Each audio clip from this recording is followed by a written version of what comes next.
Morning. Good morning. I will be with you momentarily.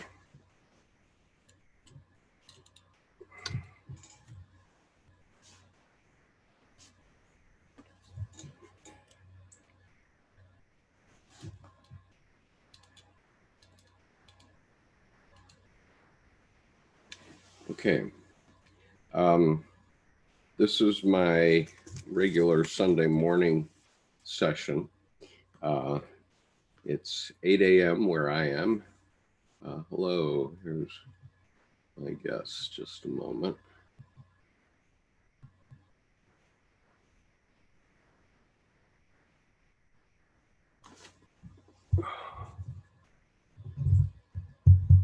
Good morning. I trust you can. Good morning. I hope everybody can hear me. This is my regular Sunday morning session, which is intended for people who don't speak English as a first language. And so I'm going to go slow. I'm in the process of reading an essay from Jung's Red Book for Our Time, Searching for Soul Under Postmodern Conditions, edited by Mary Stein and Thomas Arzt, Volume 1. And the very first essay in this now four-volume series is the essay by Thomas Arzt. And I'm about a third of the way through this essay. I'm taking it very slow. In this section today, Dr. Arzt is talking about, he's talking about what Dr. Jung was up to in the context of his Red Book, the Red Book. And if you don't know what the Red Book is, the Red Book is basically a scrapbook, which Dr. Jung kept. This is the Red Book. And let's get it to the right. Okay, the Red Book by C.G. Jung. And it's basically a scrapbook, of which what I'm holding in my hands is the, as you can see, it's quite a large book. This is the facsimile edition of Dr. Jung's scrapbook, in which he created, over a period of 16 years, a series of images and old German calligraphy, which covered the development of his soul during that period. And that was his experiment to understand the way his psyche worked. And this is how he became one of the leading psychologists of the 20th century, one of the first movers. And I have another guest, so let me let her in.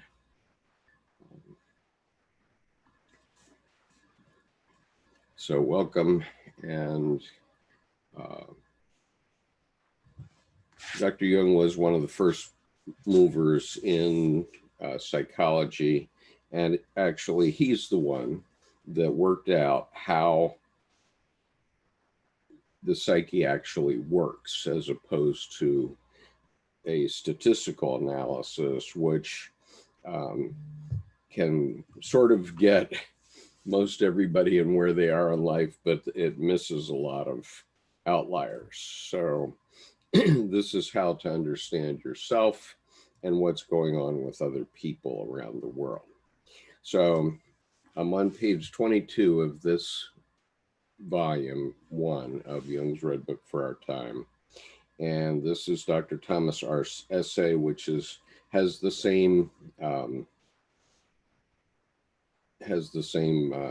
tagline: "The Way of What Is to Come, Searching for Soul Under Postmodern Conditions." And what I'm going to be doing is reading this paragraph by paragraph and discussing it.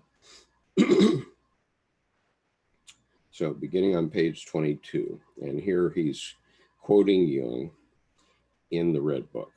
Quote, "My soul, where are you? Do you hear me? I speak. I call you. Are you there?" Unquote.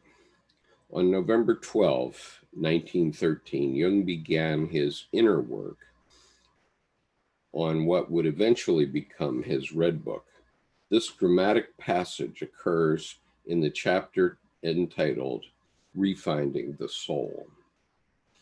In a preliminary remark, Jung had noted that he had been able to attain honor, power, wealth, knowledge, and every human happiness, while distress in his inner and the outer worlds had overcome him with horror. Given his break with Sigmund Freud and the resulting state of questioning his previous understanding of the psyche, let me read that better. Given his break with Sigmund Freud and the resulting state of questioning his previous understanding of the psyche, Jung's distress becomes understandable. Weighing heavily also was a series of remarkable dreams, visions, and waking fantasies that left him bewildered to the point of suspecting an impending psychosis.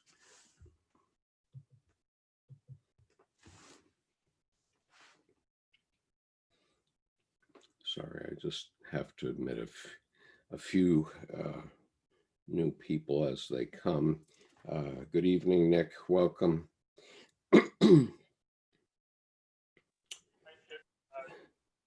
Okay, so I'm reading from Jung's Red Book for our time, and Dr. R's essay. I'll read that last sentence again.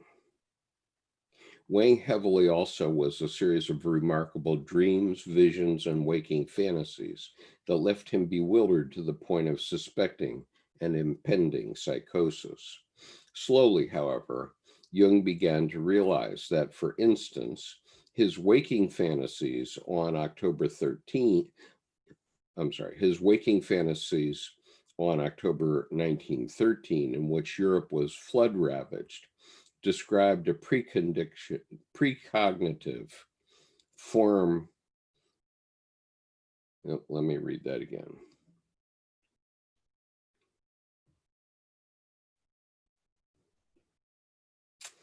Slowly, however, Jung began to realize that, for instance, his waking fantasies in October 1913, in which Europe was flood ravaged, described in precognitive form events that were about to happen, not uniquely to him, but to Europe collectively with the outbreak of World War I.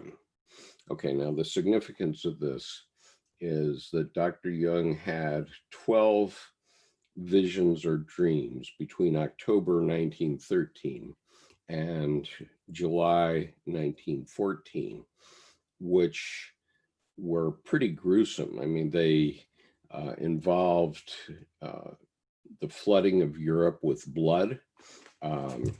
He saw an image of a boot crushing human people, a giant's blood or boot, and he wasn't sure what was happening to him. He thought he might be having a psychosis. He'd been around crazy people for quite some time. He had worked in the Bergholzli mental institution for about 10 years, and he'd seen people that had delusions and that sort of thing. And he was having these very, very intense dreams and visions. What he later realized is that this was his first realization of the collective unconscious. In other words, he was unconsciously communicating with everybody else in Europe and realizing that a war was coming. But at this point, on November 12, 1913, Dr. Jung didn't realize that. So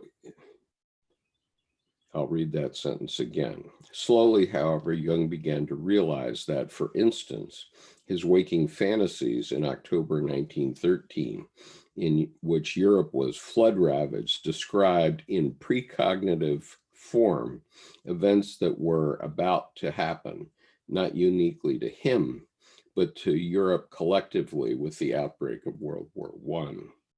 Within this personal, highly disturbed state of mind, and within the catastrophic world situation, something else that had already bothered Jung after putting the finishing touches on psychology of the unconscious, again became painfully evident to him, namely, that a man who thinks he can live without myth or outside it is an exception. Now, what he means by this is that there are stories going back thousands of years in which describe the basic events of human life. And you can't live outside that myth, but he didn't know what his myth was. And so he had to try to figure out what his myth was. So he says, he is like one uprooted, having no true link either with the past or with the ancestral life which continues within him, or yet with contemporary human society. Then, stating his own personal dilemma, he continues, quote, I was driven to ask myself in all seriousness, what is the myth you are living? I found no answer to this question, and had to admit that I was not living with a myth or even in a myth, but rather in an uncertain cloud of theoretical possibilities, which I was beginning to regard with increasing distrust. I did not know that I was living a myth, and even if I had known it, I would not have known what sort of myth was ordering my life without my knowledge. So in the most natural way, I took it upon myself to get to know my myth, and I regarded this as the task of tasks, for so I told myself, how could I, when treating my patients, make due allowance for the personal factor, for my personal equation, which is yet so necessary for a knowledge of the other person? If I was unconscious of it, I simply had to know what unconscious or preconscious myth was forming me, from what rhizome I sprang. Now, when Dr. Jung talks about rhizome, he's basically talking about the DNA.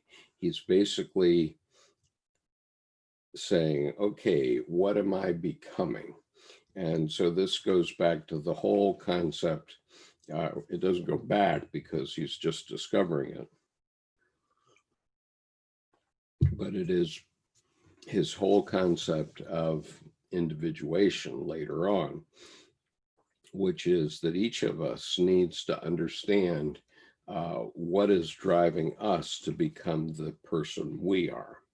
And so the very simple way to think about that is an oak tree. An oak tree knows how to become an oak tree and meet all the characterizations of an oak tree or an elm or a banyan tree.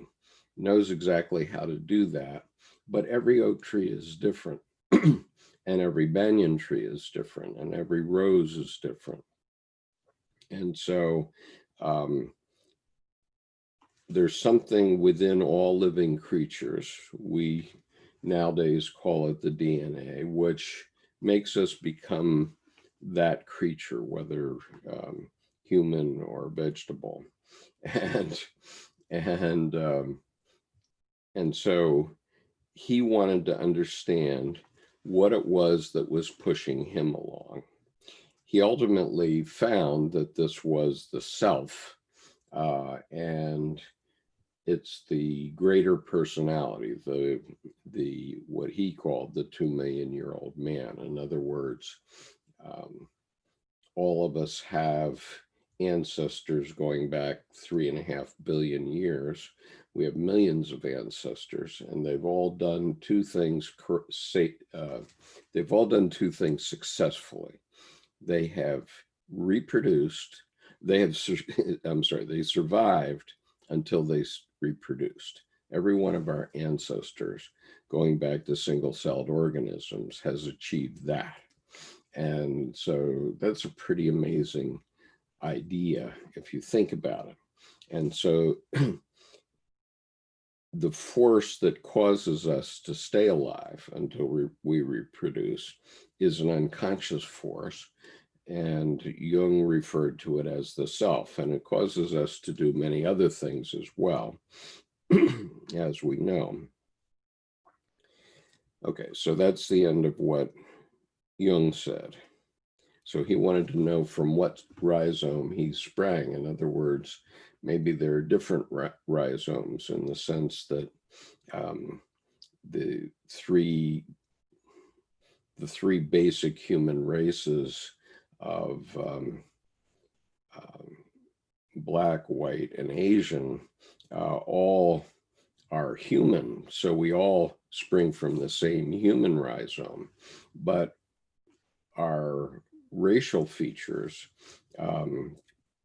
separated millions of years ago, and therefore we've come up from three different sets of ancestors, so that our skin tone is different, or the way our eyes look is different, or the strength of our bodies is different, as examples. And maybe our intelligence is different too. And so in November 1913, during an experiment of self-discovery, quote, my most difficult experiment, unquote, Jung embarked on a search for his own myth. This search would lead him to a new spring of life, quote unquote, about which he would later write to Victor White, quote, I want the proof of a living spirit, and I got it. Don't ask me at what price, unquote.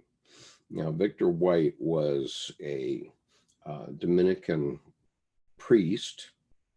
He was the head of Dominican House in Cambridge, so he was a leading theologian of his time. And Jung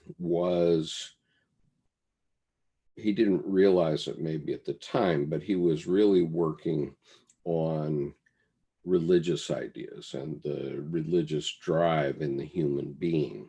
And he had never gotten sort of encouraged by theologians up until 1945. But Victor White had been in 1940.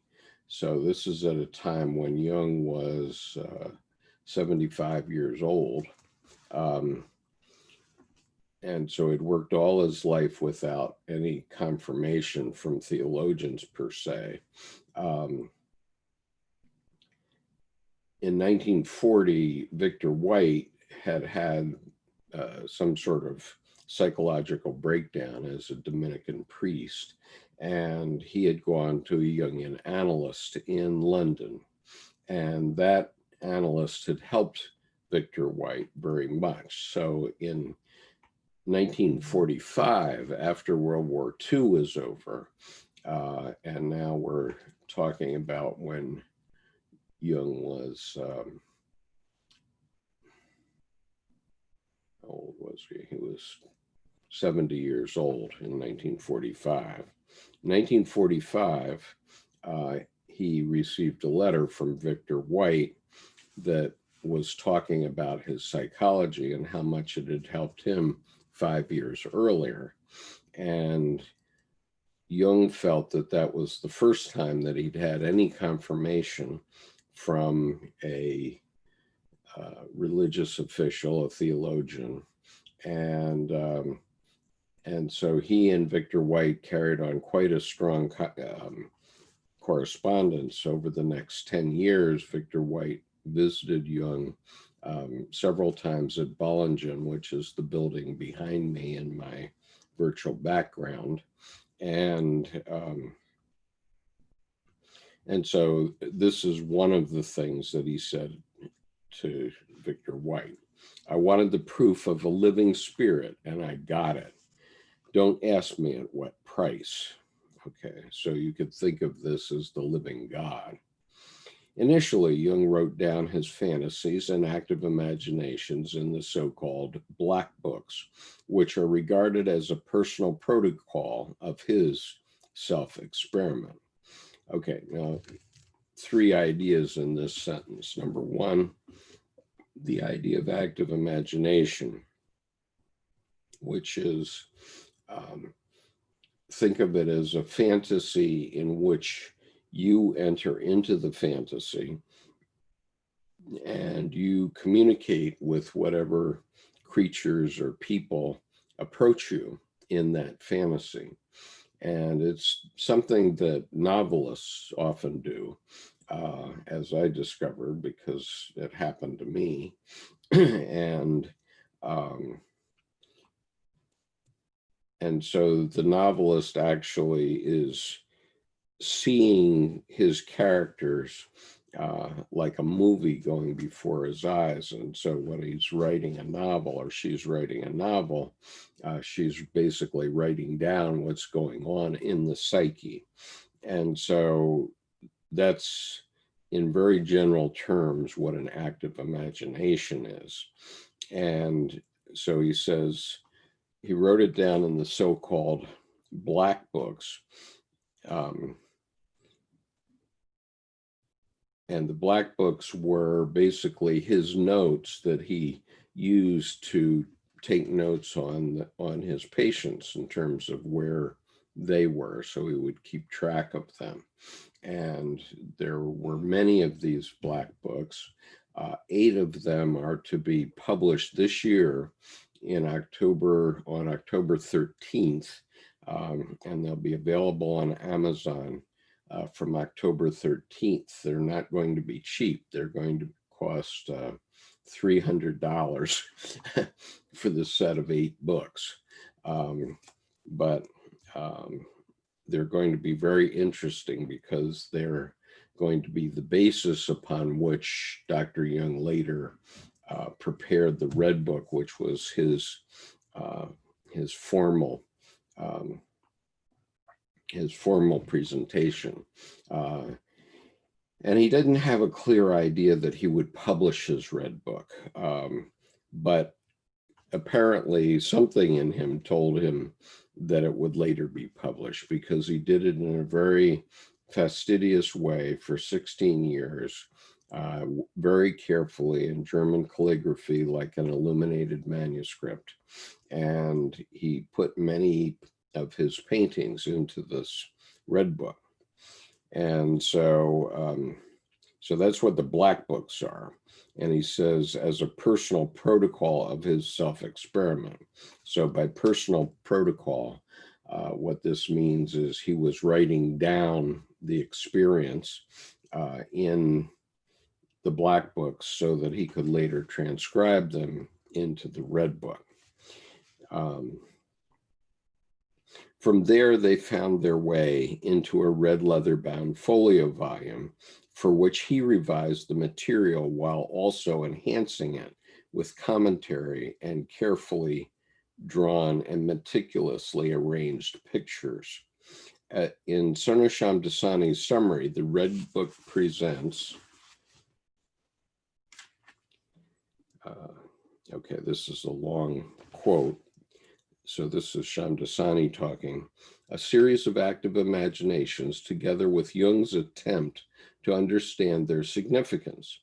This work of understanding encompasses a number of interlinked threads, an attempt to understand himself and to integrate and develop the various components of his personality, an attempt to understand the structure of the human personality in general, an attempt to understand the relation of the individual to present-day society and to community of the dead, an attempt to understand the psychological and historical effects of Christianity, and an attempt to grasp the future religious development of the West. Jung discusses many other themes in the work, including the nature of self-knowledge, the nature of soul, the relations of thinking and feeling and the psychological types, the relation of inner and outer masculinity and femininity, the uniting of opposites, solitude, the value of scholarship and learning, the status of science, the significance of symbols and how they are to be understood, the meaning of the war, madness, divine madness, and psychiatry, how the imitation of Christ is to be understood today, the death of God, the historical significance of Nietzsche, and the relation of magic and reason. Okay, well, that's quite a mouthful, that quote. That's Sonasham Dasani's sort of summary in one long sentence of what the Red Book is all about. Now, let's first of all remember that the Red Book was essentially a scrapbook. And I'm going to turn off my virtual background for a moment so that I can show you my copy of the Red Book. Okay,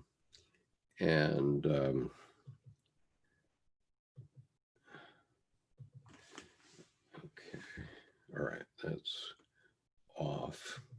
Okay, so once again, this is my facsimile copy of the Red Book. It's very large, as you can see. It's quite heavy, as edited and translated by Sonu Shamdasani. Okay, and just to give you an appreciation, he's written this book in German calligraphy, which you can see here, I believe. And that wasn't a particularly good page, but let me just point out that this page on the left side there has little diagrams, little mandalas at the beginning of each line. And I actually never noticed that before in all my looking at the Red Book. And for example, like a monk in medieval Europe, you can see the large W there, which was an illumination. And this is kind of the way that monks in those days would create their material. And so here's the beginning of the Red Book, and you can see that the D is rather large. And then there's another segment there with other words larger than the rest, and so on. And so this book, and here's Dr. Jung did a lot of mandalas. So this is his window on eternity mandala, which also represents his Liverpool dream, the dream he had about Liverpool, the pool of life, as he called it. And so this volume is then translated in the back. And here's into English, and in China, Dr. Heong Shen is translating the collected works of C.G. Jung into Chinese. So this will be available in China in Chinese. And on the 16th of October, I'm sorry, the 16th of August, the author of this book, the Red Book Hours, which I just received a week ago, is going to speak to us. And she's talking about all the artistry that's in the Red Book, and it's a very comprehensive book. And so she's talking from an artistic point of view about the Red Book. And so that's a part of one of the images. And this book is nearly 500 pages long and also nearly as heavy as the Red Book itself.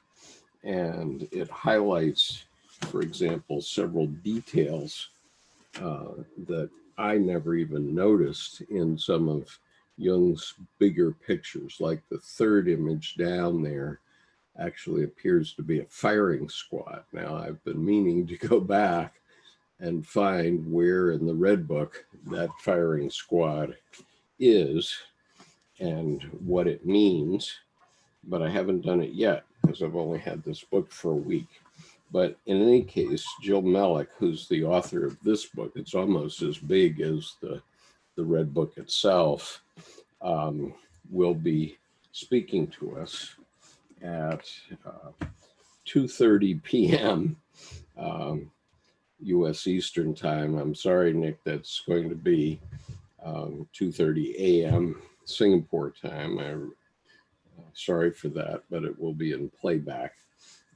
But if you have to see it live, then set a clock for an early hour so that you can hear what she has to say. What she's going to do is she is going to show the PowerPoint presentation that she showed to the Jung family in order to get permission to even do her book.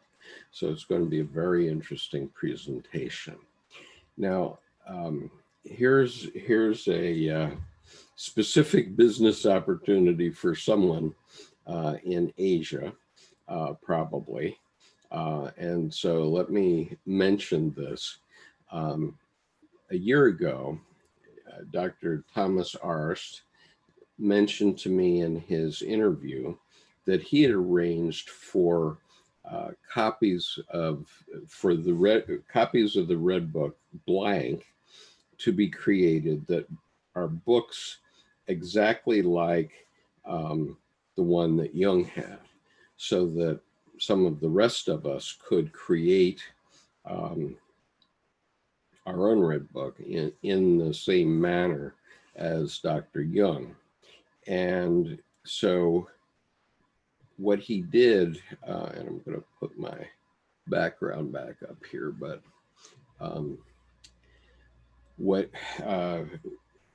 he went to a German bookbinder and had this created, but unfortunately the lady who was making these books by hand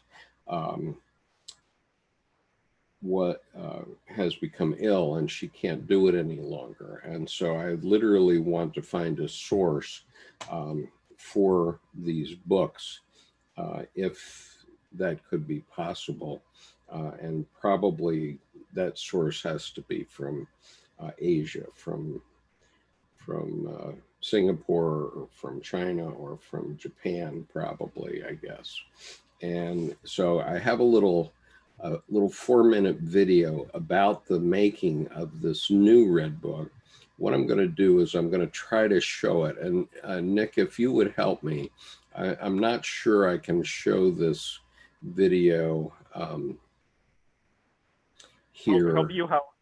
Well, just tell me that you're seeing the video when I started here. I'm gonna share it. It's a little 4-minute video, and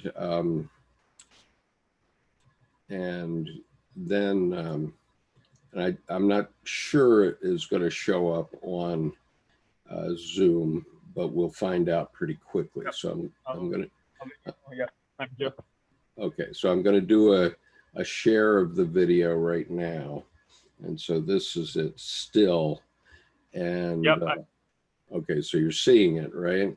Okay, yep. Now I'm going to run the video. It has sound in German, and I guess I'd like to know if you can hear the sound if I play this. So here we go. But it's not important that you hear the sound because because it's No sound. okay. All right, and I don't. That's what I. So you're not hearing anything, but what? Let's see. Okay, so just watch what he's doing, and Okay. watch what he's created. So he's built this case for it, and then this is the red book that they've produced in Germany, and so you're seeing this. Blank. Pardon? The blank one, or wow, it's blank. Yeah, right? it's blank. It's blank. Okay, it's Wow. blank, and it's got a leather cover on it, a leather red cover. Okay, and Oh. so are you seeing the red book? Are you seeing this video now? Yeah. He closed the book. Right. Okay. So what I want to do is I want to replicate this somehow in Asia, and because this producer, this man, and 2 minutes into this, you actually see the woman who was making this book by hand, but she apparently has fallen ill and so can't do it anymore. And so I want to find another source for this, because I think there might be a market for these things in the United States.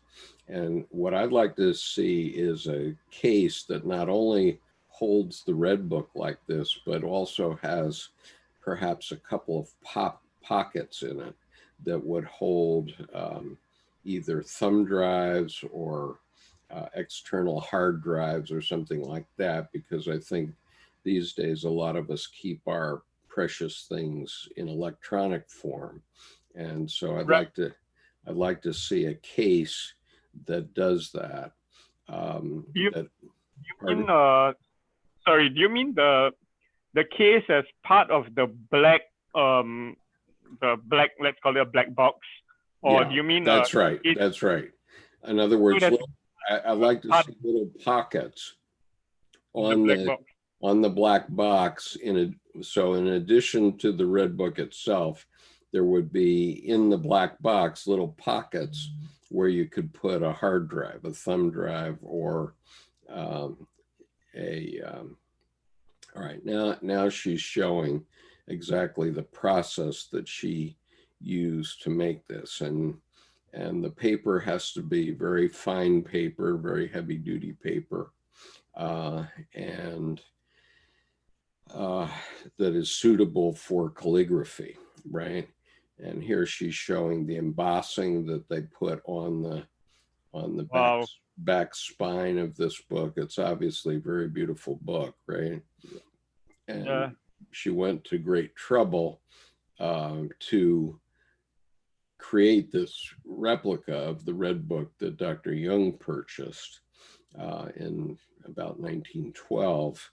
And you can see the blank pages that it's got in it, and how it's been done, how she's put it together. And it's obviously a really beautiful document, but it doesn't have anything in it. It's blank, so it's in effect a scrapbook, right? And this is what Dr. Jung had in his possession his whole life, or at least his whole writing life. And so I'm interested in finding a supplier for such books. Wow, but it's quite. I mean, it's pretty intricate, you know. Yeah, it would have to be. It would have to be handmade, and it would have to be extremely high quality. So, but the only place I can imagine getting this done is in Asia today, at any sort of price that anybody could afford. And wow. So, I can check. I can check out for sure, but it's just that wow, it especially if you say handmade, it's what's the word I'm looking for? It's very boutique, very crafts. yeah, I'm going to look in the United States. There's a couple of bookbinders in Washington who do, old books, because let me, I have a couple more pictures here that I can share with you. Hold on a second. Okay, so here's another photograph.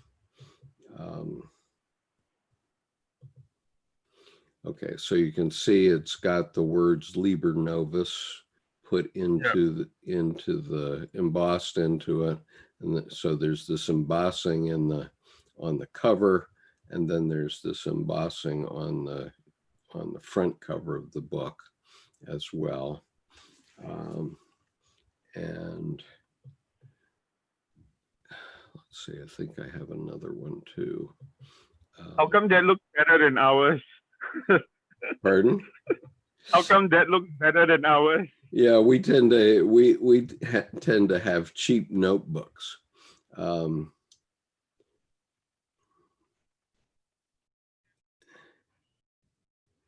So anyway, I was making a point on this, that it wasn't Dr. Jung that had the words Liber Novus put onto it. In other words, here, that is the way it came. And so today we might have, my diary or something like that in that position.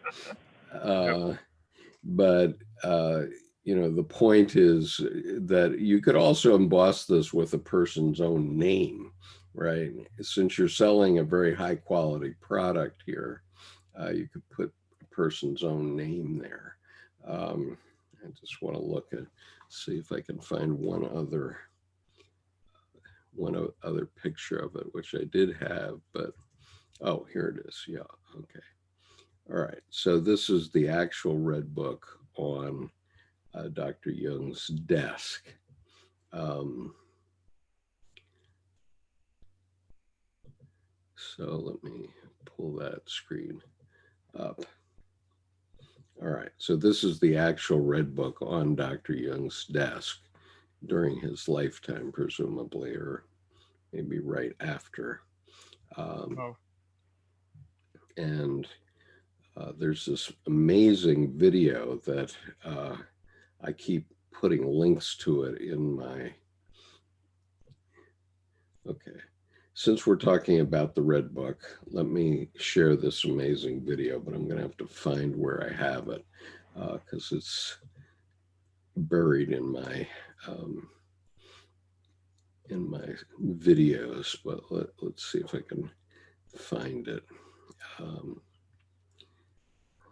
just see.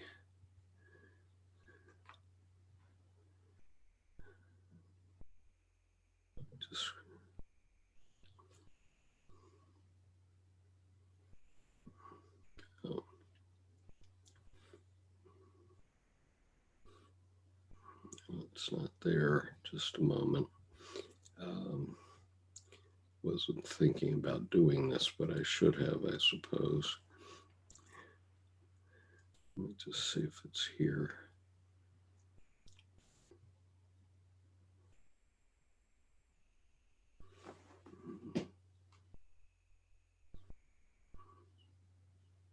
Okay, no, oh, wait a minute. I don't have it.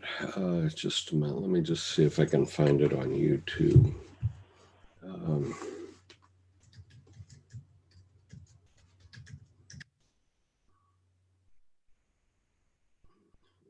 It's not it. It's not where I would look. Okay, one more shot.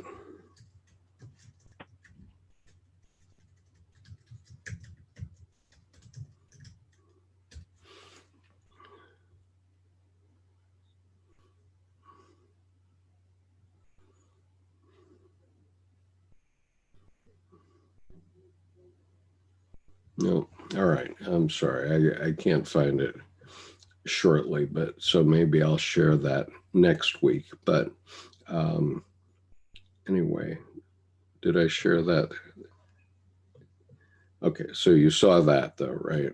That's the actual red book on Jung's desk. Okay.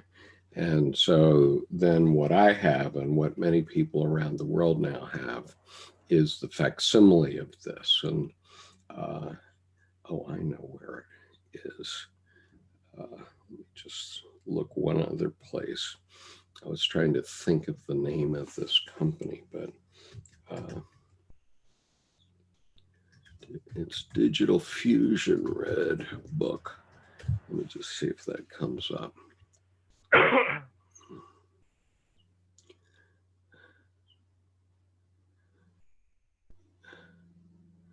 Okay, here it is. Okay, wonderful. All right, so I'm just going to share this video quickly. It's a 3-minute video, but it helps you appreciate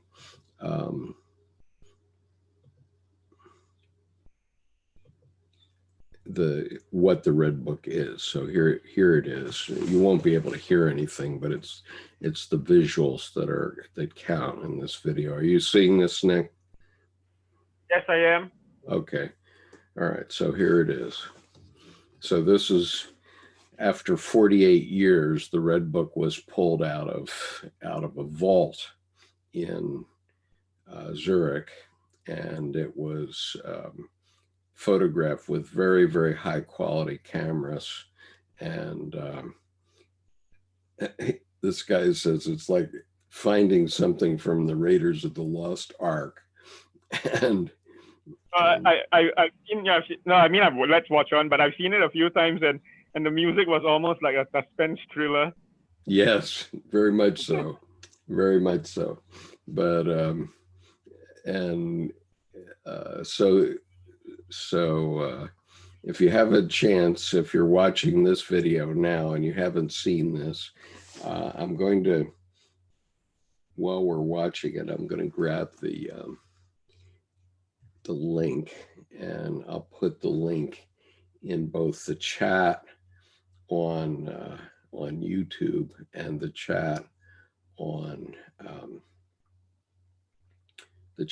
Zoom, so that you can watch it again. But this is W.W. Norton and Company and the Philemon Foundation looking at the Red Book for the first time and preparing to do this filming of this amazing volume that Dr. Jung created. And so there's Sona Shamdasani who edited it, and so on. And so you can see how amazing these images are and these mandalas. And what Jill Mellick points out, the woman that's going to speak to us on the 16th, is that all those little dots were put there by Jung himself. You can see Dr. Jung, and these are his grandsons that are looking at it for the first time. Even they had never seen it, and it had been in this armored case for 48 years. And so they had in a bank. Yeah, in a bank vault in Zurich. So not only money is in the bank, but you know, and they did an amazing job of creating this document.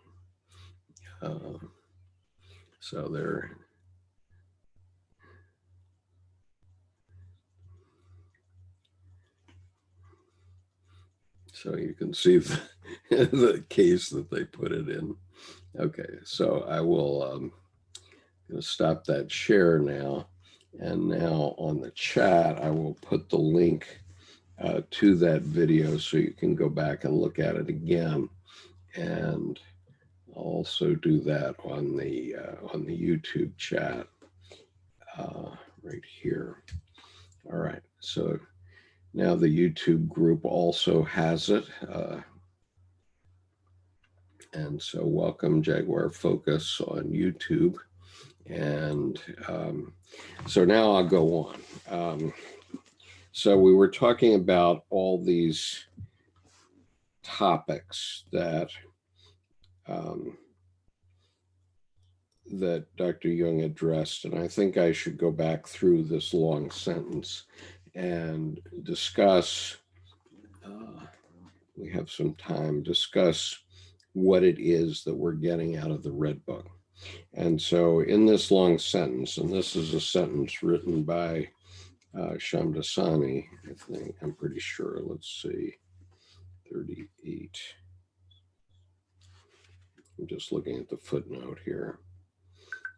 Yeah, it's in his discussion in the footnote. But anyway, the interlinked threads that are in the Red Book. One is an attempt to understand himself and to integrate and develop the various components of his personality. So Jung, as a psychiatrist in the early 20th century, was trying to understand how his own psyche worked, and then how to bring that into his life force. Okay, so that's the first theme. Second theme, an attempt to understand the structure of the human personality in general. So he was trying to come up with sort of rules or ways of understanding the creation of everybody's personality. An attempt to understand the relation of the individual to present-day society and to the community of the dead. So he wanted to understand, basically what he wanted to understand was the collective unconscious, although he didn't know that at the time. But what is your relationship to everybody else in your society? Because all of us have relations to all these groups. And just for a simple thing is a family, you have certain unconscious relationships with members of your family. But if one person goes out of it, for example, my mother died in 2009, but my mother-in-law is still very much alive, and she now lives in an apartment next to mine. And so we see her often for dinner and so on. And so now in the way my living psyche sees her, I almost see her like my mother. And so that's what's called in psychology a transference, but it's about how we understand the world and the people that are in our world. And so he wanted to understand how that worked, because one of the comments he made about those 5 visions that he had before World War I was, he just was really upset, and some of these visions went on for like 2 hours, and he really thought he was coming apart. And then it happened that at the end of July of 1914, he was invited to give a talk in Scotland, in Aberdeen, Scotland. And so he was in Aberdeen on August the 1st, 1914, when the beginning of World War I was announced in the newspaper. He picked up the newspaper and saw that the war had started. And he commented that he was the happiest person in Europe that day, because it meant that he had been experiencing these collective things, the precognition of these collective things in himself for the previous year. And so that was literally his discovery of the collective unconscious, that this problem had been going on in everybody's psyche in Europe, everybody in Europe's psyche for at least a year, maybe probably 10 years. And it had built up and built up and built up. And so we see a very similar thing going on right now in the US, where our president has basically been tearing down all of our institutions that we built up over the 20th century. And every day it's something new, and it's like being attacked personally every day.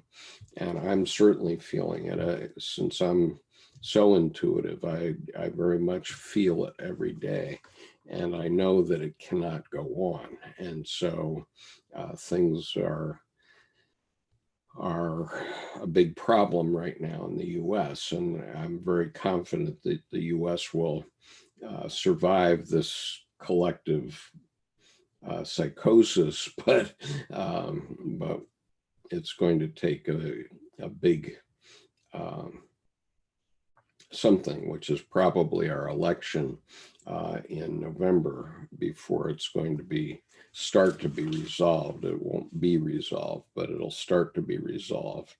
And so everybody in your own community or your own family, you can feel things going on that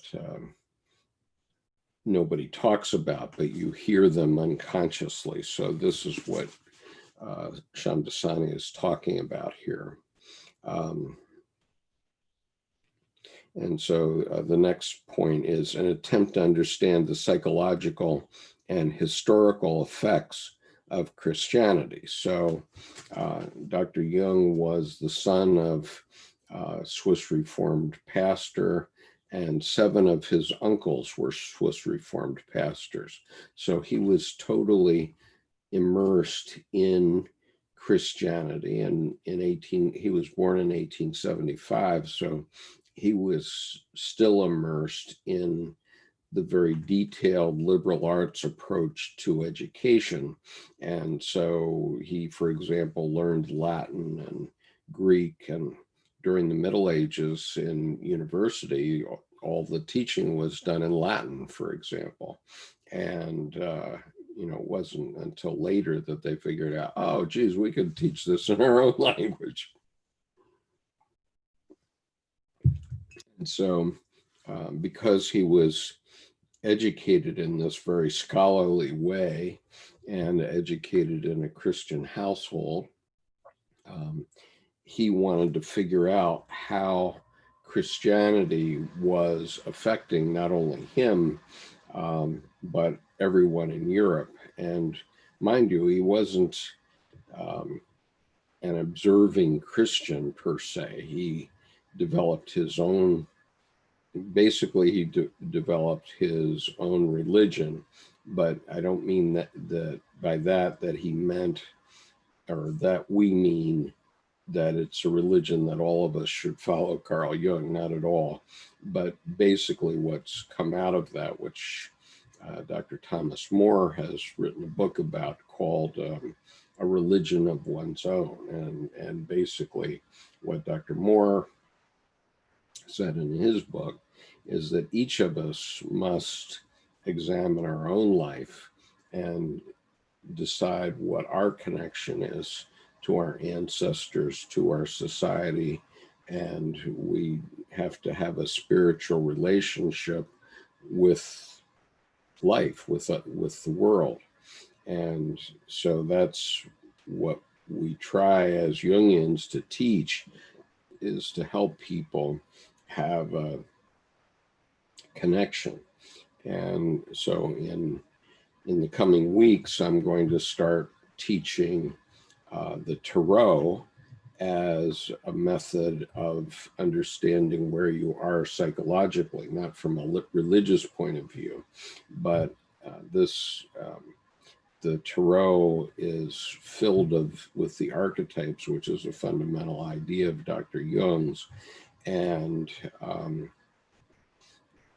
it wasn't uniquely Dr. Jung's. I mean, the term archetype goes back to the ancient Greeks, at least in the West, and it probably goes back to Lao Tzu in China, and the same sort of concept in the I Ching. The I Ching would be the Chinese counterpart to the Tarot.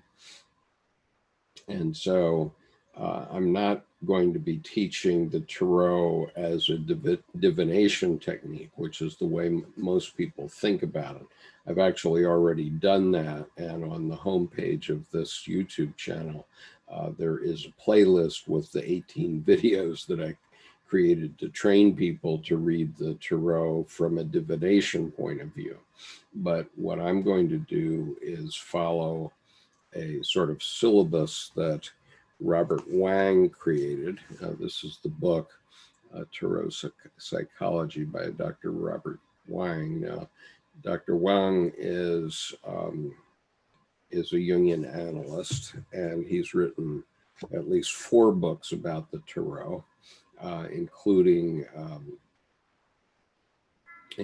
one that compares it with the Kabbalah of the Jewish faith and with astrology. So it's they're all these old methods, and obviously astrology was also followed in China and in a different way, but still astrology.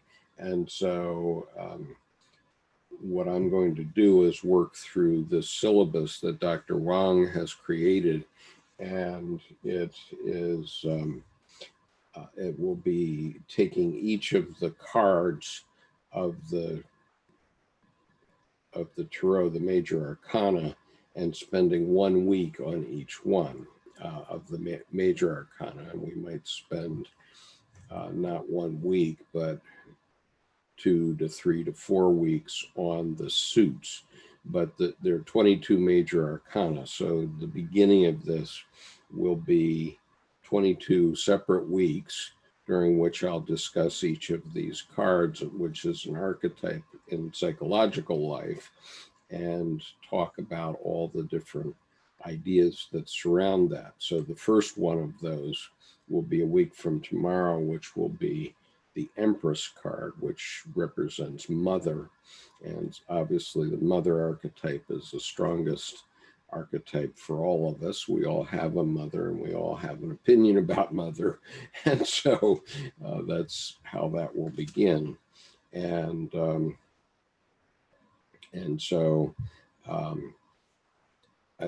But I think that what Shamdasani is referring to when he says the further future religious development of the West, what Jung means is developing a religion of your own. And you do that within the individuation process, as Dr. Jung discussed it.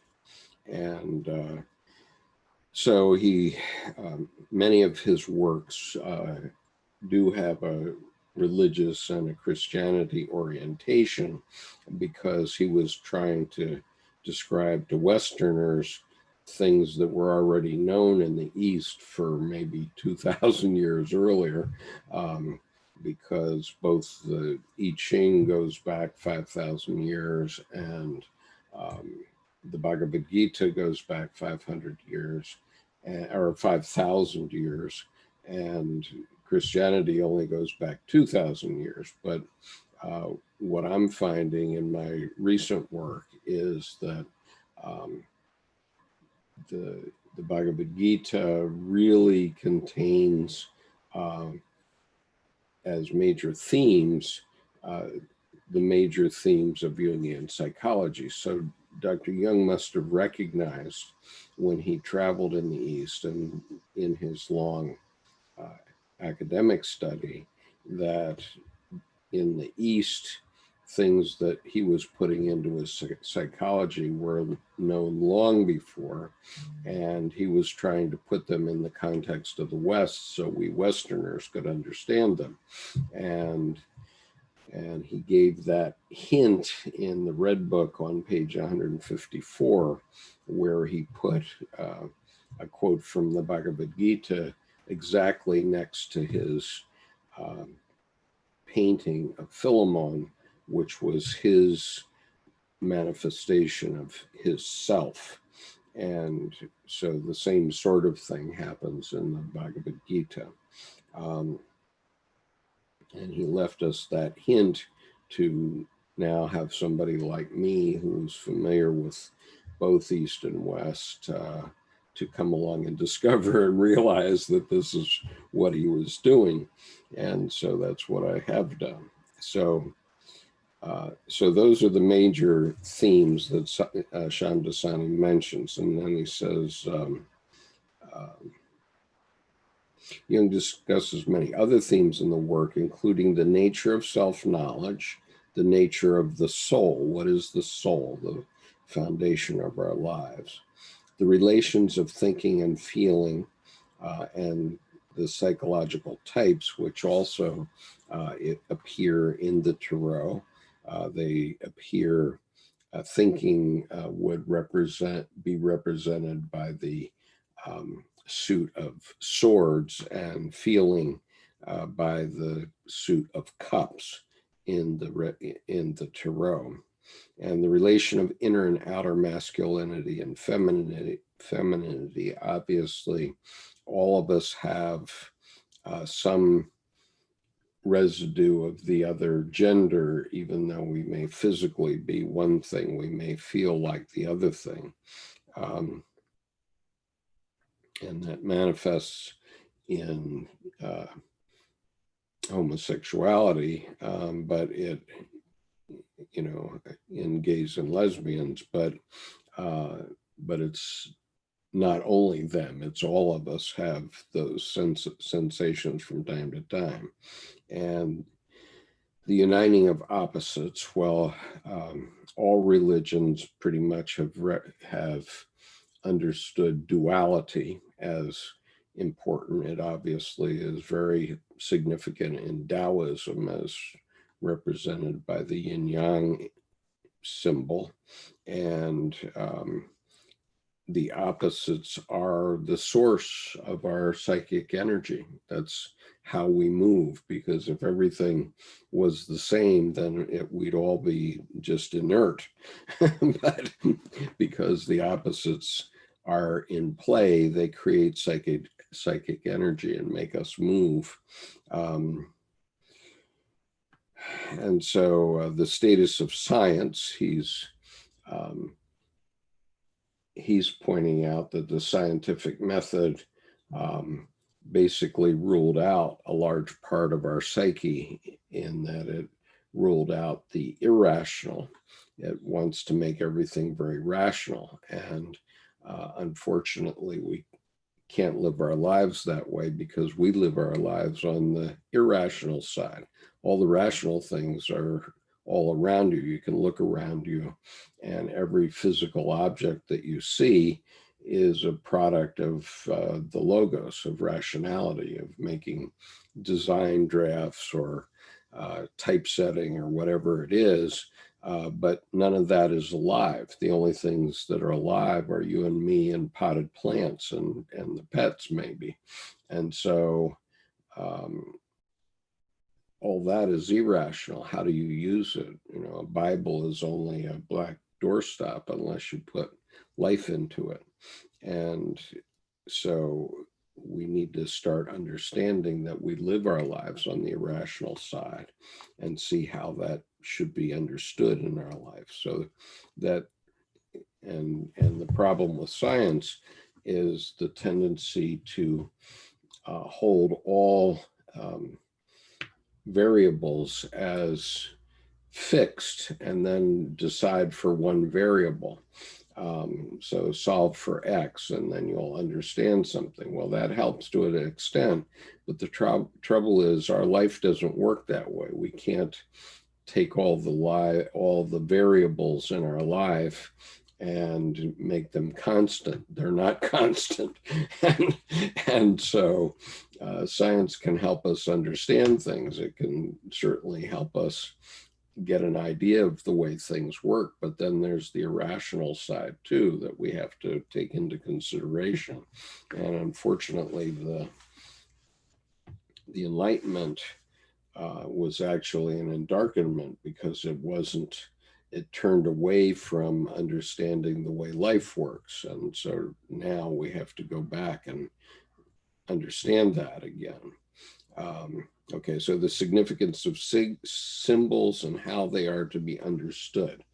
And so when you think about it, everything that you think, every thought that you have in your head throughout your life is basically an image. Now, an image can be a musical image, it can be a symphony or a favorite pop song or something like that, but it's an image that we're creating. And so images pop up because of a fundamental idea in alchemy.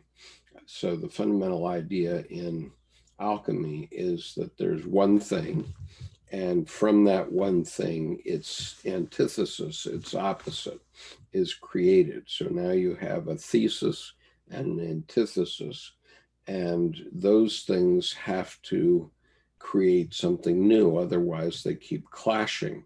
And so that third thing is a synthesis.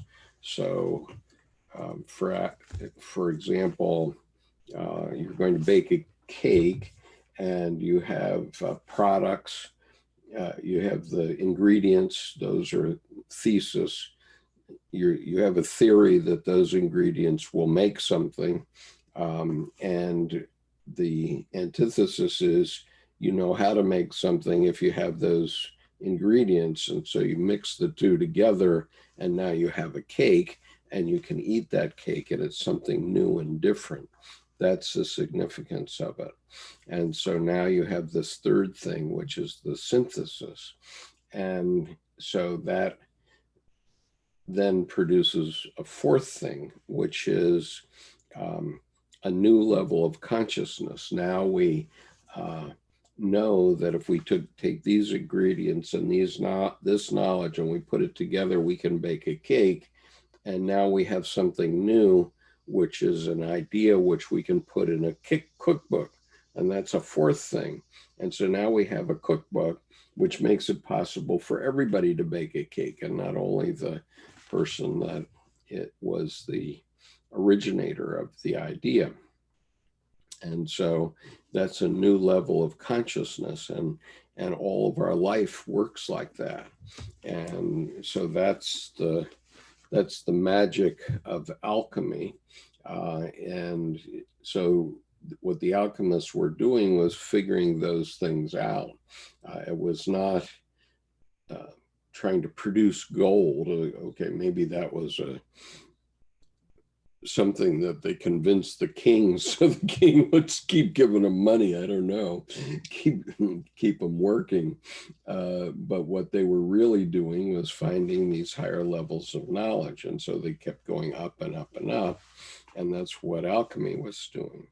And so they weren't creating the physical gold, the metal that is a member of the periodic table.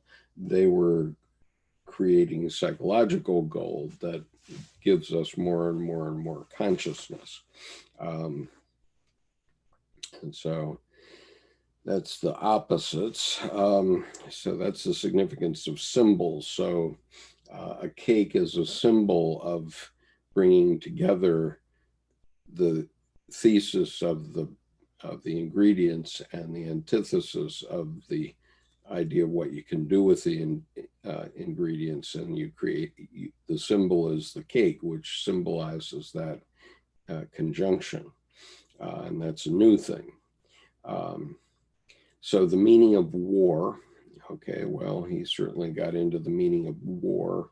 He also got into madness, divine madness, and psychiatry, and how to understand the imitation of Christ. In other words, Christ as in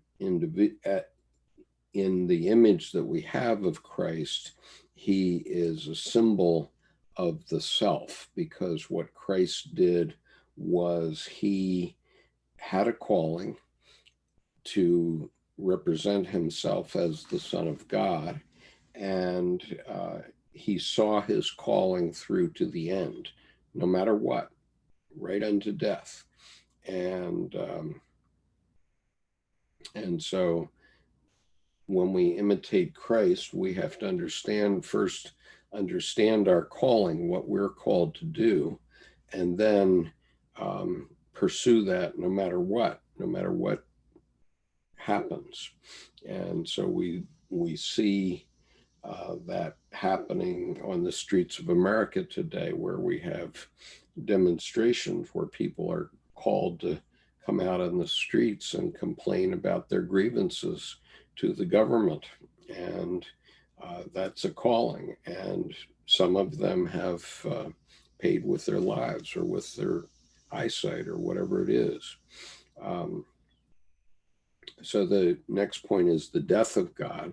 So what is presented by Dr. Jung's understanding of the death of God, what he means is that the God that has been sold by the Christian faith over 2,000 years doesn't actually exist. In other words, we can now look back to the Big Bang and see that there's no God up there, and we can look to the center of the earth and see that there's molten iron there, but there's no hell down there.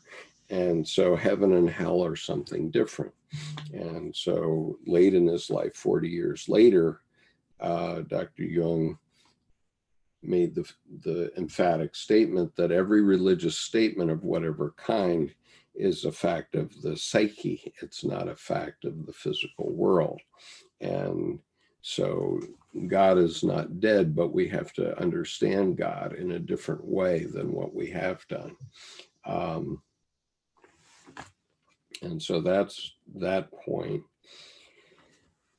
So the historical significance of Nietzsche then, in terms of the death of God, is that he was simply articulating what was already the case in Western Europe, because the scientific method had punched holes into the Christian myth as it had been sold over centuries. And so when Bishop Barron says, well, maybe we should teach the catechism better, no, that's not it at all, because that culture pot has holes in it.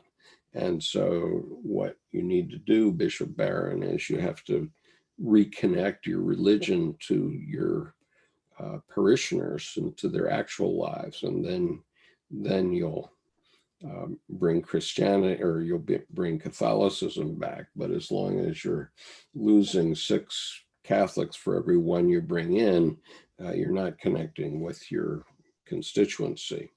And then the relation to magic and reason. So we can't predict, you can't predict whether you will walk out the door today and see someone of the opposite sex and all of a sudden have this insight, that's the person for me. Whether you're married, regardless of what age you are, all of a sudden you can meet somebody that is the perfect person for you, and your psyche tells you that. Now, it might be a terrible mistake, but sometimes it isn't. And so in my case, I was married for 17 years. I never thought about having a divorce at all, but suddenly I met a woman who really matched my image of what I wanted in a partner. And so I left my first marriage and I moved in with this woman, and 35 years later, we're still together and very happy. And so it was a very painful time to have that transition occur. But you can't predict when that will happen or how that will happen. In my case, we met online in 1985, believe it or not. And so we say, and anybody can correct me if you know better, but we say we're the first couple to meet online and marry. And we probably are, because we met online 10 years before the World Wide Web even got cooking. And so what was it? America Online or CompuServe? Well, it was called The Source, so it was a precursor to CompuServe. It was so it was, and it hasn't existed for 30 years, but it existed long enough for Debbie and me to meet. and it was just a system that had allowed you to put in 7 interests. You could put in 7 interests, and so meanwhile, I was going to China. Believe it or not, I was going to the second annual secondhand machinery trade show in Hangzhou, China. And I was looking for plants and equipment that were used in the US, but which could be sold to the Chinese. And so, for example, one of the factories I represented was a factory that made 250 million cigarettes a day. Okay. And the reason it was closing in the US was that the Brown and Williamson Tobacco Company had a reduction in their demand for cigarettes because of warnings about cigarette smoke. And so they had 3 factories making cigarettes in the United States, and they decided to close one of them. And so they had a factory full of these machines. The machines each machine made 3 million cigarettes a day, believe it or not. And so I got an agreement with them to represent their factory at the Hangzhou Trade Fair, among other things. And so what I had done, because I was on the source and I knew about these interests, was I found 35 people who had put entrepreneurship in their interests in the source. And so I sent out one of the first spams in 1985, August the 22nd, 1985. And my spam said, I'm going to the secondhand machinery trade fair in Hangzhou, China, and I'm looking for plant and equipment that I could represent at this trade show. And I got one answer out of the 35. I got one answer, and it was from Debbie, and it said, you know, we represent the employees of the Brown and Williamson Tobacco Company, and we'd like to help sell this plant and equipment to China so that we can get recompense to the employees so that they can find other work.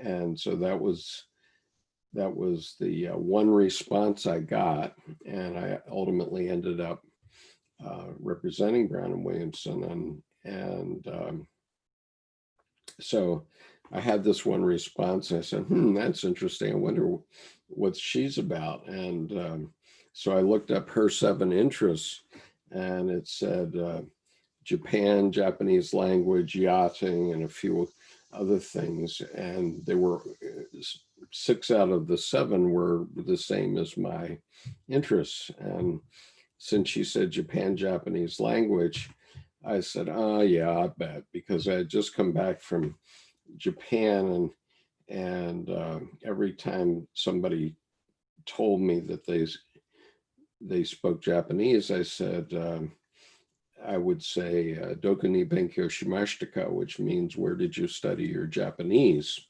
And so I sent her an email saying that in Roman letters, and she sent me an email back in Japanese that made me go to my dictionary. And so then I said, oh my God, I must be in trouble now. And so it turned out that she was and is a specialist in Japanese women's language and has a master's degree in that subject. And so basically we began our relationship by having a common love of the Japanese language. And then, but also by coincidence, she was representing a factory that they were trying to sell so that the employees would have work. And so I did represent that in China. And I'm sure that factory was ultimately sold to China, but I didn't get to represent it in the final sale. But I did get a new wife out of that trade show in Hangzhou. That's the story. So you never know when something like that is just going to drop on your head and change your life. And so that's sort of an example of the relation of magic and reason. You know, I would not have predicted that to happen in any sense of the word, and yet that's what happened. And so I picked up from one marriage where I had 3 children, and I moved to the Washington area, and we've been together ever since. And we've been married 31 years, but we've been together for 35. So that's the way the world works. Now, there are some comments here on the YouTube chat, so I just want to look at that. So Imaginary Universe says, I think intuition is seeing what is inside ourselves before it becomes projected as the world we see it. Okay, fair enough. All the major religions point to the same fundamental truth of the universe, of the story of one conceived in a single mind. Okay. The nucleus of a cell produces the structures by vibrating the ingredients in the cytoplasm. Well, that's a very scientific way of looking at it. The recipe is remembered and updated in the DNA, yes. Then Vincent says, will Christianity be revived, or will a global religion come about? Okay, well, there's a reasonable question. I think Dr. Jung believed that a new religion would develop, but it is not a religion that can be predicted. We can't just create a Wikipedia page and collect all the best ideas from all the world's religions and then have a religion. That it isn't going to work that way. The way it's going to work is that we're going to understand ourselves, and there will be a global consensus within humanity about how the world works, and that will be the religion, but it won't be like anything that we currently have, probably. And so for most people, the answer probably will be to go back to the world's religions, the great religions, all of them, which have evolved naturally to solve these problems. This is what Dr. Jung said explicitly, that the world's religions are basically grand designed methods of psychotherapy. And so therefore, we shouldn't just throw them out, because they deal with our needs, our psychological needs in different ways, but they basically all are achieving the same thing, which is mental health. And or today we know as mental health. Maybe we didn't know it when they were developing. And so it's not a bad thing to go back to any of the world's religions and follow those, because you know, your choice is you pay $150 a week for an hour with a psychotherapist, or you put $20 in the collection plate and you go to church on Sunday. Both achieve the same thing. So what makes more sense? Probably we'll go back to the religions, but the religions have to change their sales technique, I would say. And so going on, and does alchemical enlightenment put you above your passions to be aware of emotional influence on your psyche, or do we unify with our passions to give proper expression to the shadow? I think both happen. I don't think there's one answer or the other. Imaginary universes. I think the book of the Revelation of Jesus tells us how we should learn to express our passions. Okay, arguably. I think Revelation is about the revealing of the truth that is written in our hearts and should guide all of our actions. I think Jesus is the word for the love that is written in our hearts and is the same as other religions that use different words. Second page of the Revelation says Jesus is in the midst of the seven candlesticks, the heart of the center of the seven energy centers, churches and chakras, all the same.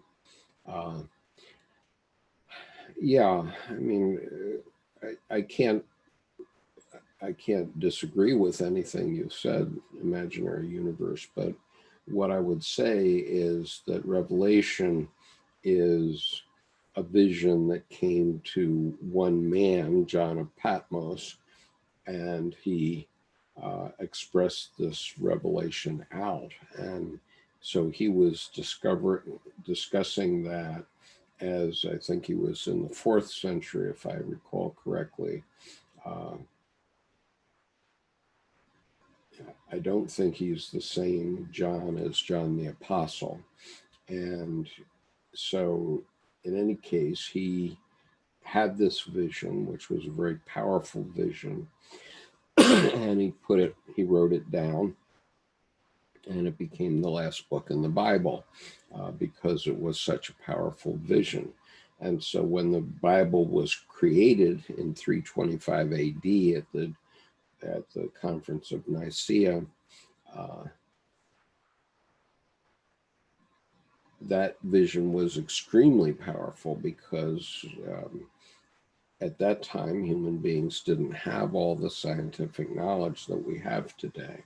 And so, it was seen as the thing, right? But in the fullness of time, now we understand these differently. And so we can still respect John of Patmos's vision, but how does it apply to our own life? And,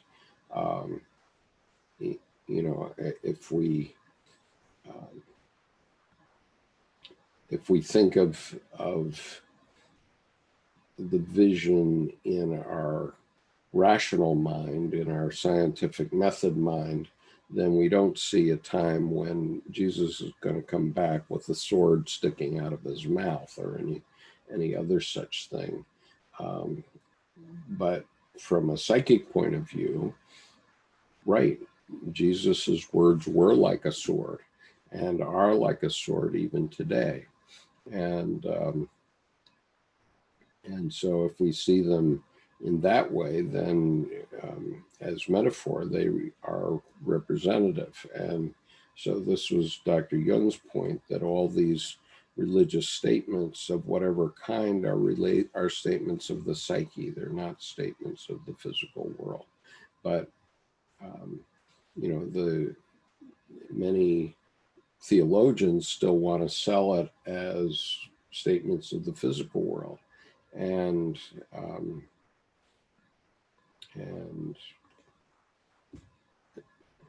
as a result, we have people killing one another all over the world for different views about religion. That needs to change. Okay, so Vincent goes on.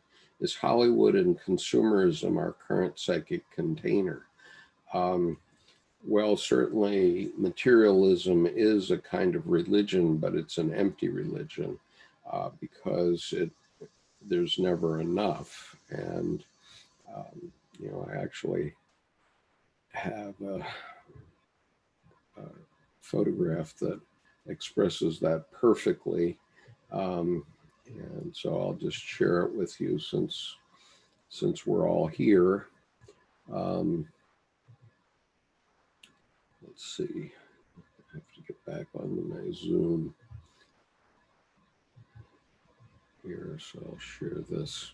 Okay, so our current religion is absolutely consumerism and materialism, but this image expresses it perfectly, because this is a 64-foot motor yacht, which the owner has named Never Enough. And he correctly observed that, because it doesn't fulfill his spiritual need. And it, sitting there at the dock as it is with no human beings on it, it's just a dead object like any other physical object.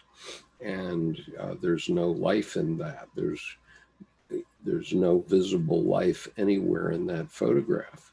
And so material things don't bring us spiritual happiness. And unfortunately, many people in our world think that they will. And so they live their lives to get themselves physical things, which then they find are not fulfilling. And so in order to find spiritual happiness, then you have to find something else. And that's something that you have to look to yourself inside. So putting together Hollywood and consumerism, well, you know, Hollywood is telling us stories with imagery. So Hollywood is educating us. It's kind of a religion in a way, because they're providing images that were previously provided by the church, perhaps. And in that sense, they're substituting for a church, because they're educating young people on the things that they need to do. And certainly we need the hero's journey, because the hero's journey is about heroically coming up from the totally irrational. When you're born, you have all the basics, but you don't know much about how the world works. So everything is irrational for you. And you look around for 2 or 3 years just trying to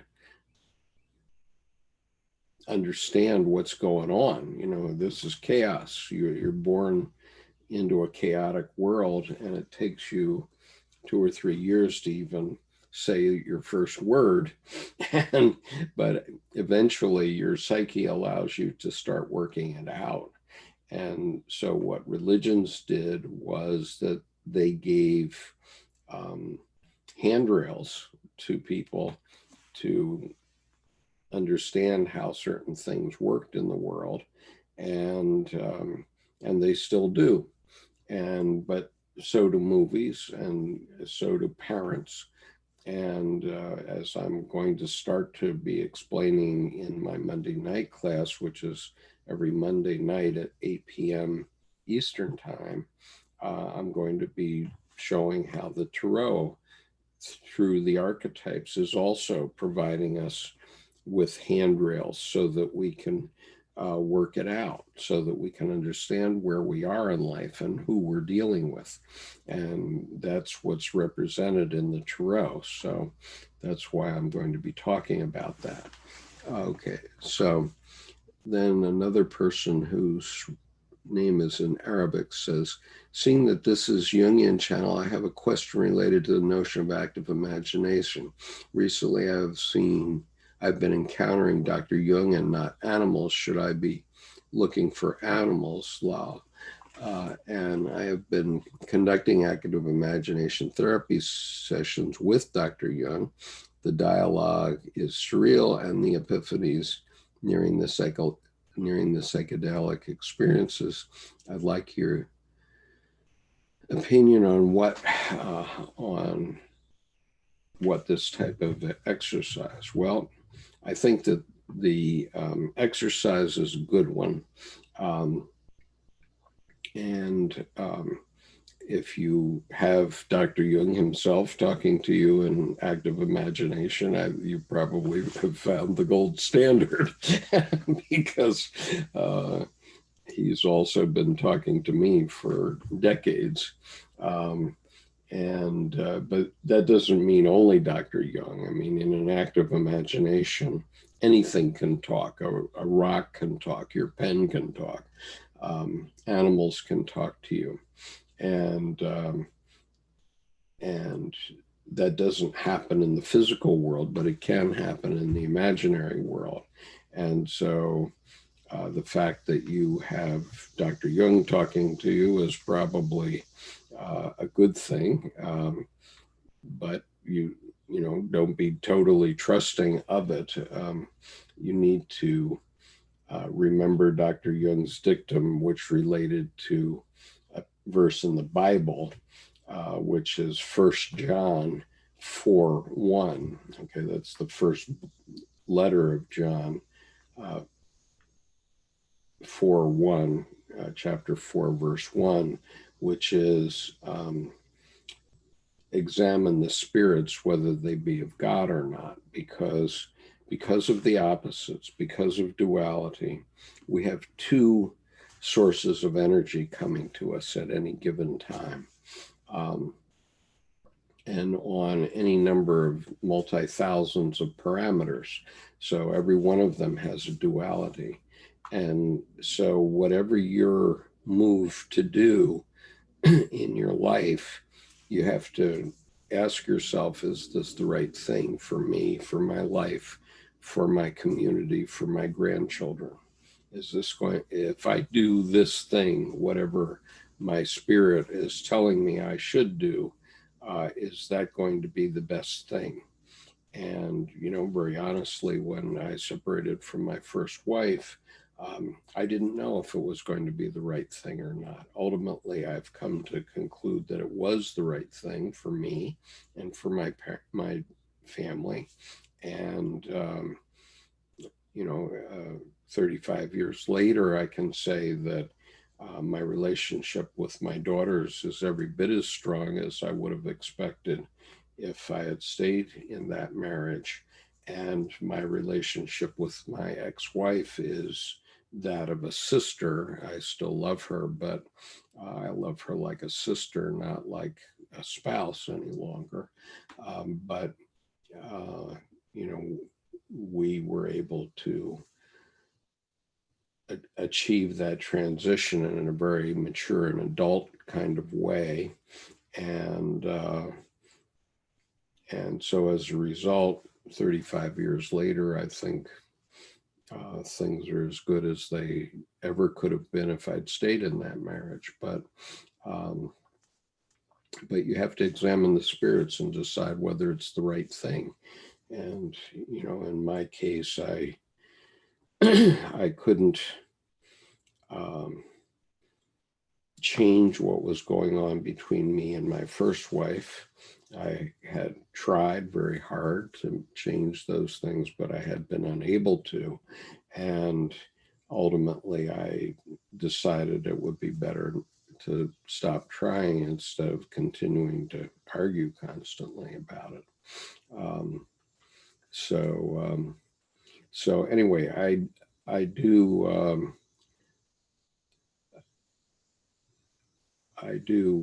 think that active imagination is a good experience, but when you're talking to Dr. Jung, just make sure it's the real it's the Dr. Jung that knows Jungian psychology and not some demon that's pretending to be Dr. Jung. That's the point. It's you that has to make the decision, and you have to have a strong enough ego so that you can make that decision. That's the key.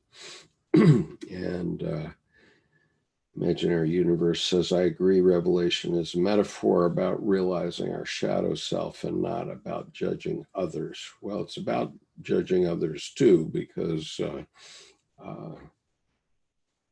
stamping out those grapes of wrath was definitely about judging others. And if you listen to the Battle Hymn of the Republic, which is the song sung by Union soldiers during the American Civil War, you'll find that the words of the Battle Hymn of the Republic actually come from Revelation, from the last 22 verses of Revelation.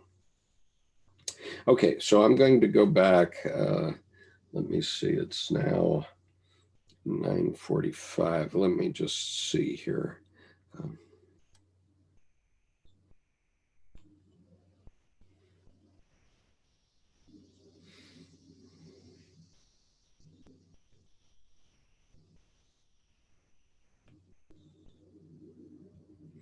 Okay. What I think I'll do is we've managed to get through one page or 2 pages, and that seems to be about par for the course for this class. This class is intended for people who live on the other side of the world from me and who do not have access to the YouTube playback, and so must see this class live. And so for that reason, I've scheduled this class every week at 8 a.m. Sunday, every Sunday, so that it's a reasonable evening time to the audience I'm trying to reach. And so I think that what I will do is stop now and then continue this reading and discussion next Sunday. And I hope this has been useful to you. I'm very thankful for Nick Chan, who's one of my regular subscribers from Singapore, for sticking with me. Nick, have you any thoughts about what we've been talking about today? No, not really. I mean, it's been quite a low-key session. Yeah. But maybe just that point about can you hear me properly, by the way? Yeah, yes, I hear you fine. Yep. Oh, okay. That point of the new religion bit. Yes. Like, I think it's I don't know, because like I feel, especially now, and now I really do feel that we're going through not just big changes, but there's, you know, some really quite deep epochal shift kind of thing. It might take some time to play out, but you know, it's really like from a deep level. Even if it isn't, I feel we should treat it like that. Right. You see, because things are like, the energy is potent enough for this to be, you know, an opportunity to really I don't know, you know, to transmute, not just change. And in light of that, and pertaining to what you were saying about the new religion thing, it's I mean, just on the most basic level, I think it's for people to take their spirituality into their own hands, you know, in a very firm and direct way. You know, it's not about yeah, so you know, really, it's you know, that kind of read book. It's basically what Jung was for, I think. And you know, when people like Peter Kingsley express their disillusionment sometimes with Jungians or what, you know, Peter Kingsley said, you know, it's about what Jung was about the possibility, you know, the spiritual possibility, and then the broadening of, you know, the spiritual horizon. So yeah, so what I'm saying is along that thread, and I picked that up from what you're saying about the new religion kind of thing.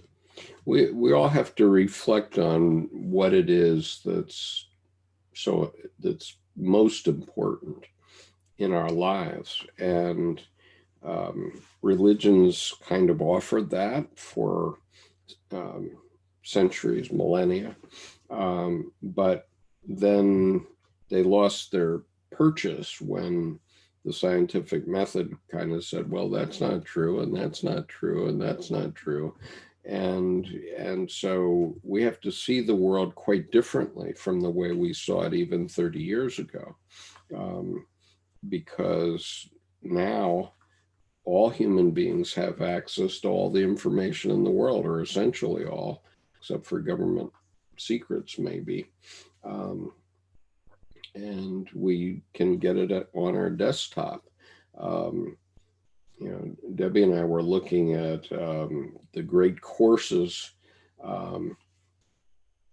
catalog, which is a catalog of courses that you can just stream online, and they have a great sale going on right now. So for $40, you can have a course that you would pay several $100s for at a university. And if, we said, if we had this available to us when we went to college, we wouldn't have needed to go to college. We could have just said, well, I'm going to listen to this course. Now I'm going to listen to this course. Now I'm going to listen to this course. And we have the ability of teaching ourselves and substituting for university. If universities aren't going to change, then we don't actually need them anymore, because we can learn by ourselves. I'm always remembering the TED talk I heard from the Indian gentleman. I don't remember his name offhand, but his TED talk was about how he had put a laptop in an alcove in Chennai, and just to see what would happen. And it was in a public place. And he came back 2 months later, and a little 8-year-old kid walks up to him and says, "We need a faster modem." Yeah. And so we have 7 and 8-year-olds teaching themselves now, instead of always depending on mommy and daddy to do it for them. And that's going to spread more and more. And so Jung thought it would take 600 years for a new religion to develop. And I don't think that it's going to take that long. I think that when he died, he wasn't aware of what computers would be able to do for us, including this conversation right now. And so I think information, ever since the opening of the World Wide Web especially, is sloshing back and forth like crazy now, and it is chaos. And so we have to have some handrails to figure out where we are in the world as individuals, and then plug ourselves into the chaos in the right way. But we can't just make rules and then expect people to follow our rules. That's not the way it works. And yeah, go ahead. Sorry, yeah. No, just at this point, I was I was actually thinking about this world religion thing, right? And when you say a world religion, immediately, it just sounds so impossible. But I think it's not so much about one world religion, but more religion taking precedence. And when I thought of it that way, the answer was actually very clear and almost quite simple. Like, for me, it's simply that everyone will probably have their religion as a result of either their birth or their own enculturation, right? Sure. So for me, the answer is simply that just simply extend yourself and find out about other religions.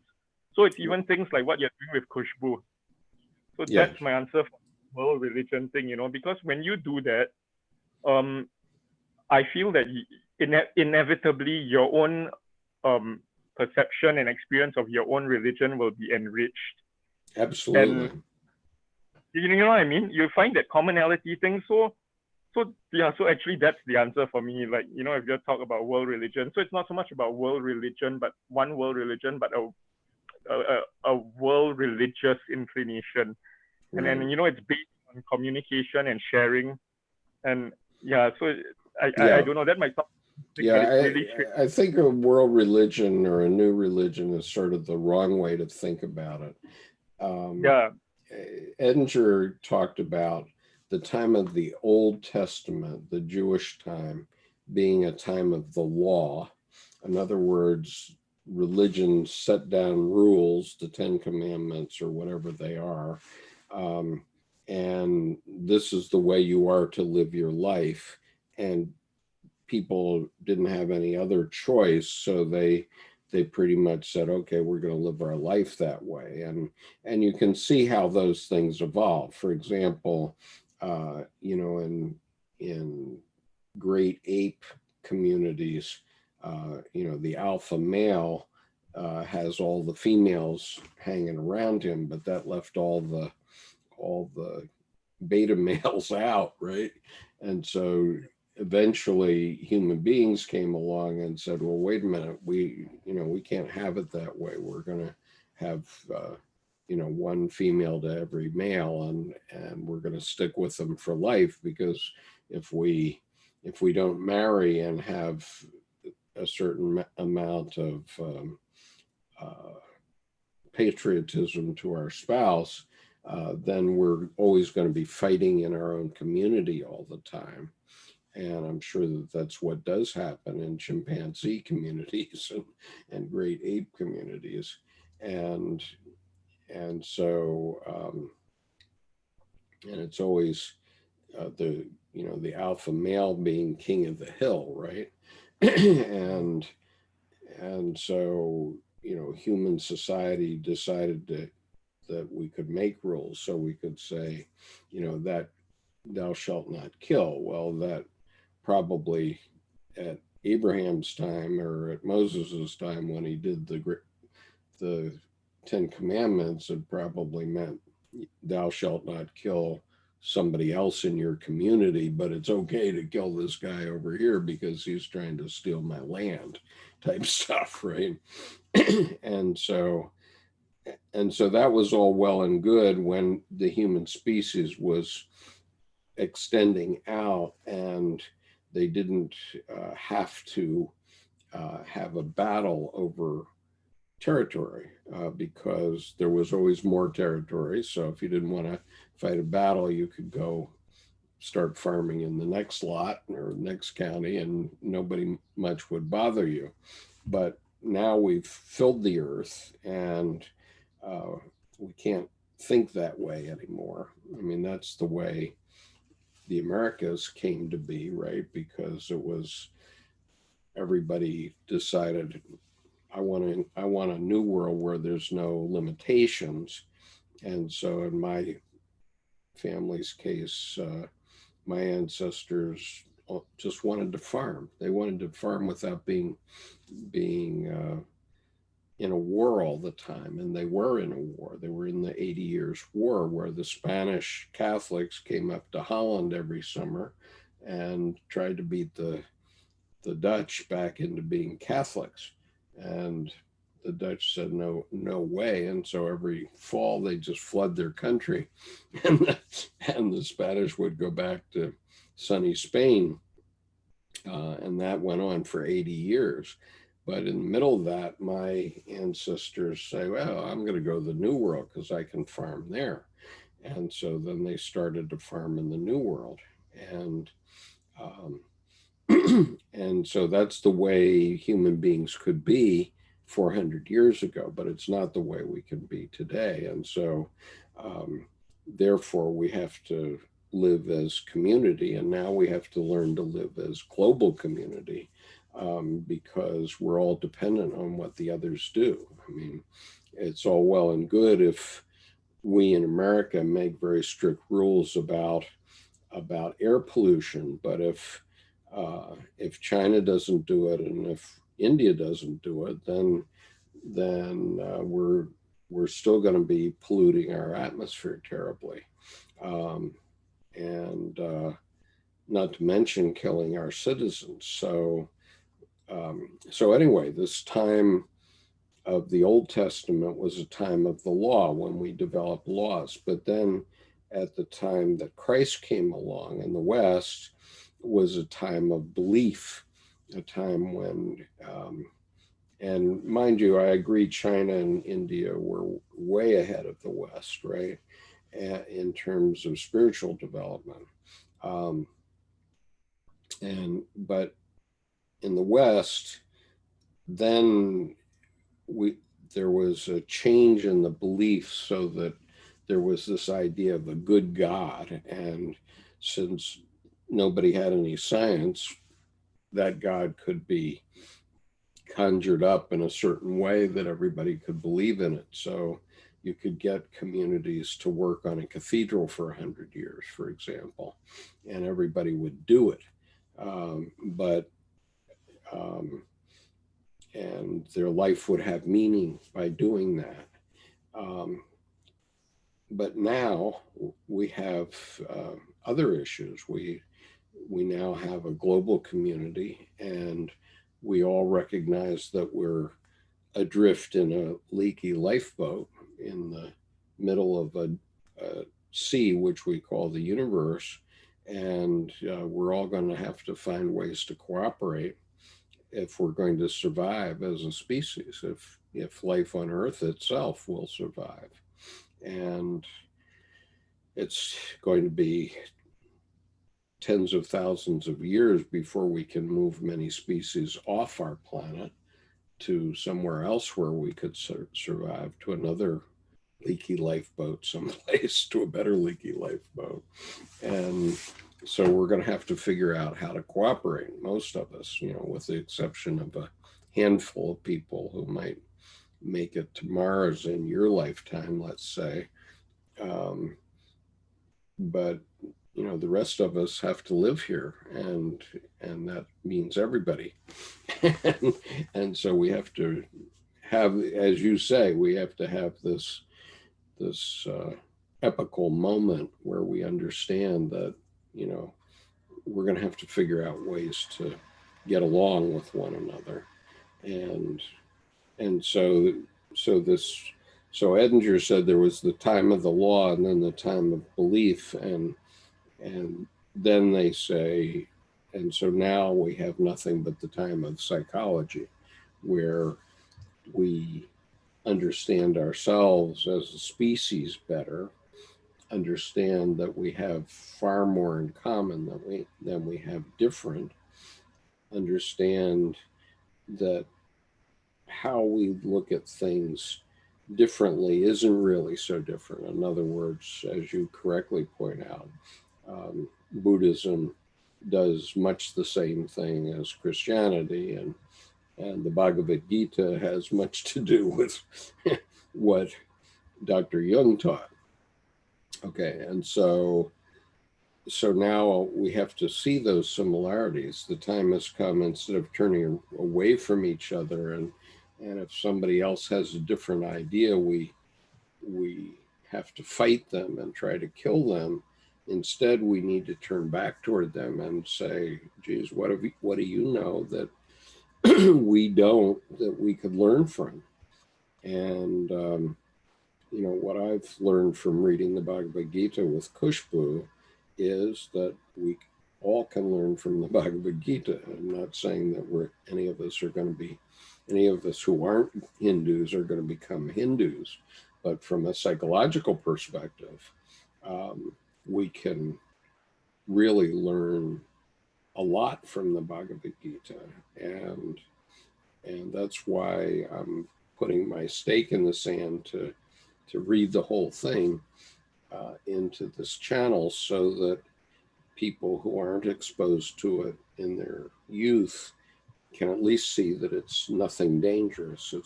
It's actually the way our psychology works. And as Kushbu said the other day, it's really the definition of the humble warrior. That's what it is. That's the archetype, the humble warrior. And so whether you're a man or a woman, we all have to be humble warriors and understand that we have to find ways to live together.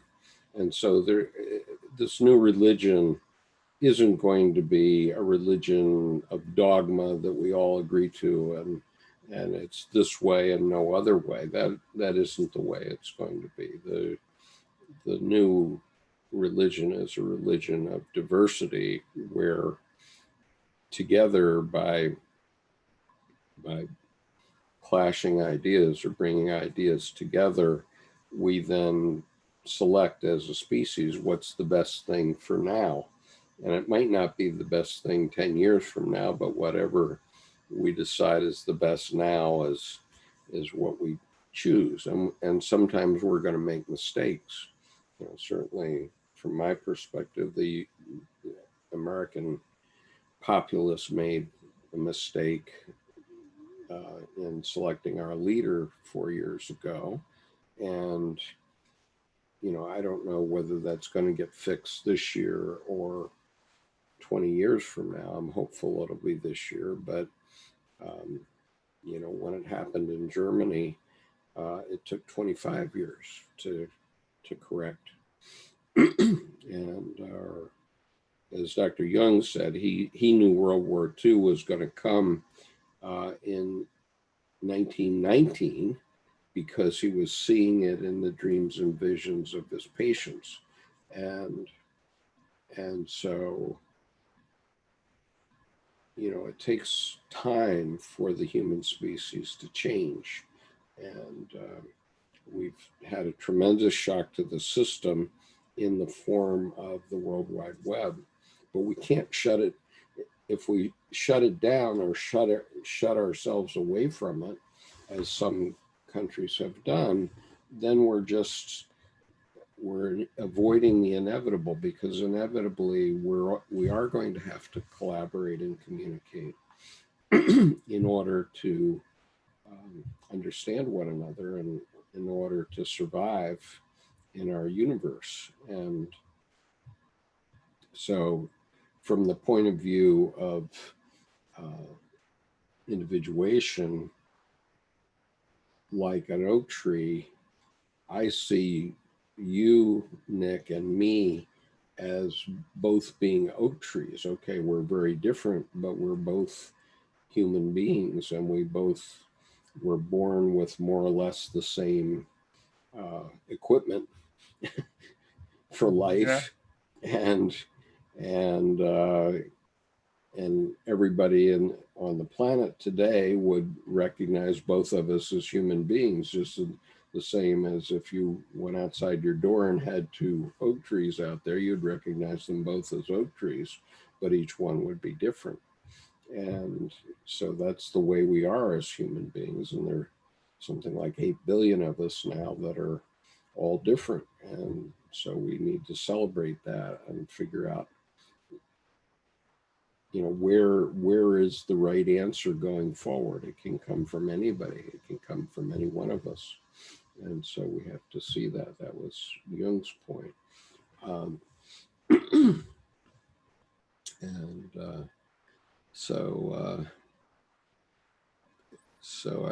To my Arabic friend, I would say salam alaikum and shukran. And imaginary universes. Most of the world's land is possessed but not used. We can see this looking out the window on a cross-country flight.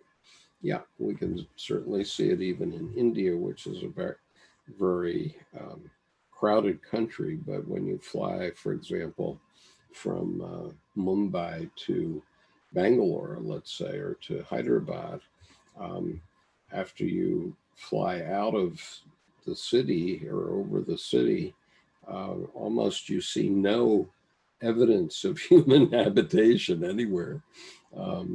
But I'm not saying it's not there. It is there, because I know from flying into Kerala, which is the southern state of India, that you're flying in over the jungle from Bangalore, let's say, to Trivandrum,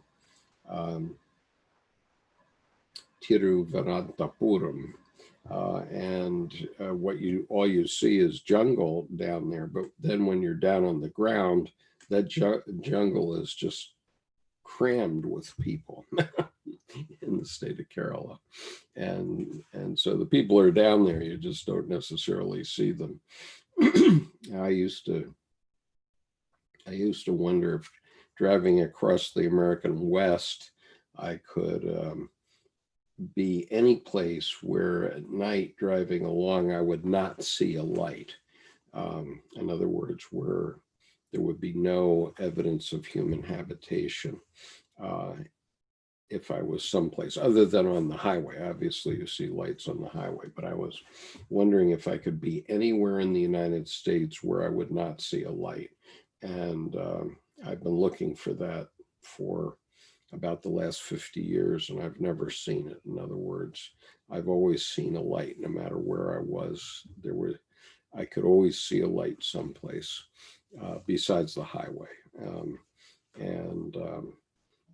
And so that, in a sense, that's quite troubling, because we have largely populated the world.